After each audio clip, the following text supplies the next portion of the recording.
Are you stuck on the side of the road with a flat tire? Well, stay tuned, and I'm going to show you how to change it.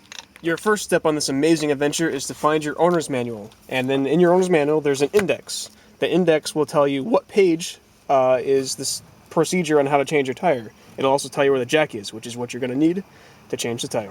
On this amazing Jeep, the jack happens to be under the seat. I already have it removed, but there's a handle, the wrench, and there's a jack that goes under this clip. It's just going to flip up the seat, and that's where it is. These are the parts and pieces that came out from under the seat. There's the wrench, the handle, and the jack itself. This is a bottle jack. You just turn this little thing and it goes up and down. Your first step is going to be to take the wrench and put it on the lug nuts, just like this. It'll fit. It doesn't really fit very well, but it will fit. And you just loosen it. You might have to use your foot, but mine are well lubed, so I don't have to use my foot. You want to loosen them in a star pattern, which is the same way you want to tighten them as well.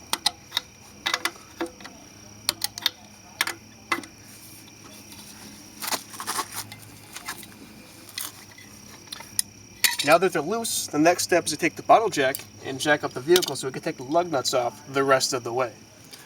In your owner's manual, it will tell you the proper jacking locations. Since this vehicle has a solid axle, it's very easy. We could just jack from the axle right there, and whichever side the flat tire is on. On a regular passenger car, the jacking points could be anywhere. A lot of times they're on the pinch seam. This is how the bottle jack works. You just gotta turn it like this, and eventually the vehicle will lift up off the ground. And that's that. Now that we have the vehicle all jacked up all the way, we can loosen the lug nuts the rest of the way. It should be pretty loose now. You probably don't even really need to use the tool.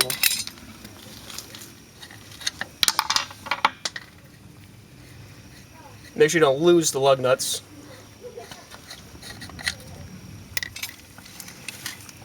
If the tire starts coming off like that, just use your foot. It'll hold the tire on.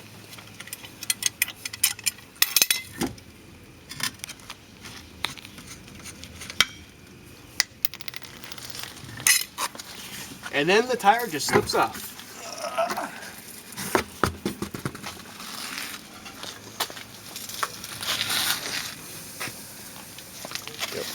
If you were actually changing the tire, you'd be putting the spare tire back on now.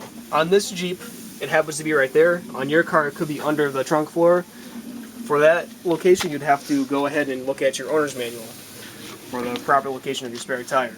But, because I'm just demonstrating, I'm going to put the tire back on.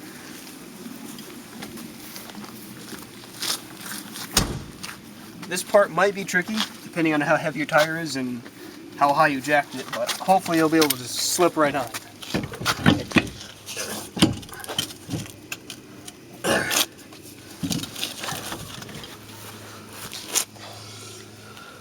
Now when it comes time to putting the lug nuts back on, put the one on the bottom first so it'll hold the tire for you. Yep. Make sure when you put the lug nut on that you're not cross-threading it, which means you'd be putting it on crooked. Use your fingers when you first start it. And if it goes on nice and easy, you know it's not cross-threaded.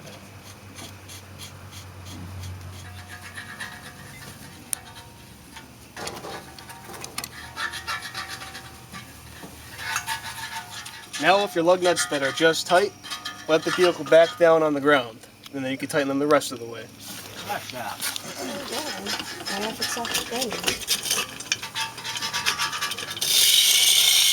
Now with the weight of the vehicle on the tire, you can tighten the lug nuts the rest of the way. You don't want to over tighten them, just enough so you really can't turn anymore. And then when you do it, you want to do a star pattern, just like you took them up. Tighten them, you can't just, alright, yeah. That's fine.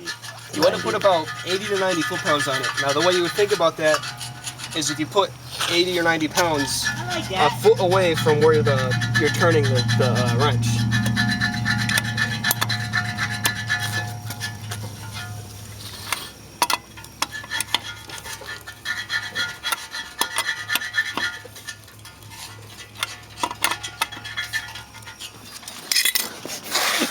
And now you've changed the tire.